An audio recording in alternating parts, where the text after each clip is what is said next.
everybody, RC Corby Man. How we all going today? Hope we're doing well. Hope we're having a fat time. This one here, I just wanted to show another type of suspension and a mod that I've just done, which we're going to go and see and give it a try. There's lots of different types of suspension. You've seen recently, I picked up the TF2, which is a leaf spring.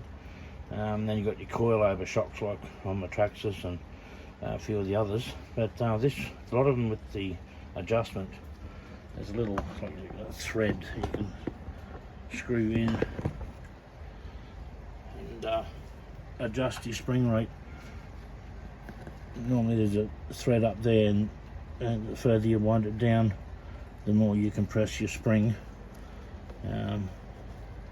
Obviously the more that your spring is compressed, the harder your suspension will be. So the problem I've had with this Slash is that it was actually too soft in the front, and what I was finding at high speed, if you try to turn too sharp, the opposite side of the direction you were turning on the front would just sort of cave in, and yeah, to drop, and the rear end would just sort of take over the front. Over we'd go. So I wanted to beef it up a little bit. So what we've got, you got these little doodads here, and they basically clip over where the spring comes up, clips over the body of the shock, and then of course depending on how much adjustment, you've got narrow ones, you've got little ones, you can combine two to get the difference between.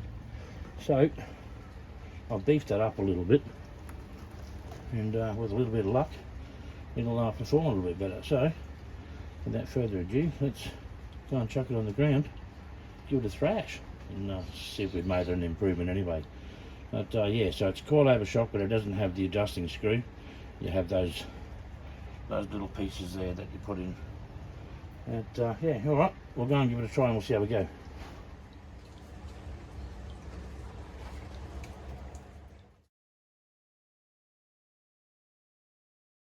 Sort of show you a bit of the suspension in the Slash. If you see the green. If you see the green things, wonder what it is. What they do is it takes up the gap between the body and the actual chassis, so you don't get that plastic rattle. By the time you put the body on and put the clips through, it's nice and solid, so you don't get that rattling noise.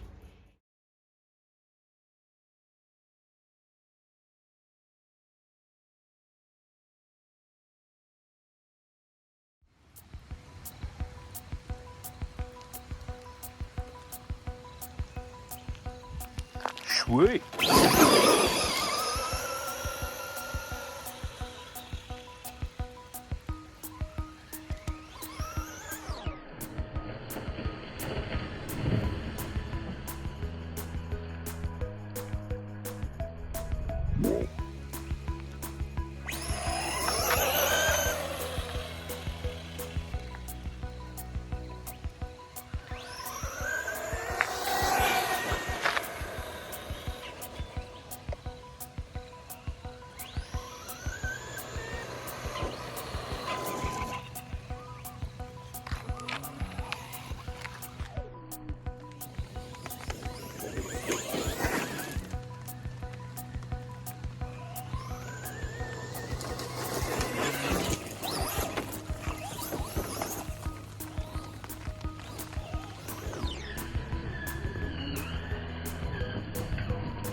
Well, there you go. A little bit of rain, but that was a huge success. Those pieces that I put into that suspension there, that's bloody awesome.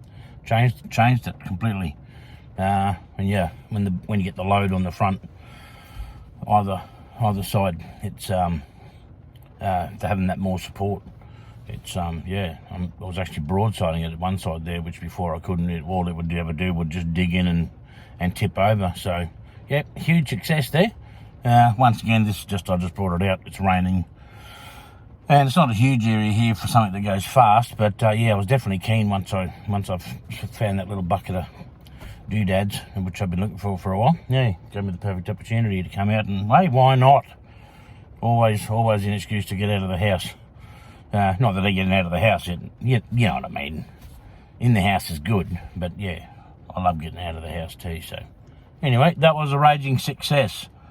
I'll put them, obviously you've seen it, I'll put these couple of little Vidjamagos together, and you can compare them to previous ones. But yeah, that's a huge difference just from a little bit of a suspension change. So there you go, another little suspension mod that yeah, you can do that just improves things a lot. I'm learning, so as I learn, well, yeah, it just gets better and better. So all right, well, there you go. I'm sitting here recording this and just got car after car after car after car. It's incredibly busy out here. I would have never thought it would have been this busy. But anyway, there you go. See, sometimes I waffle on, and I started doing it again.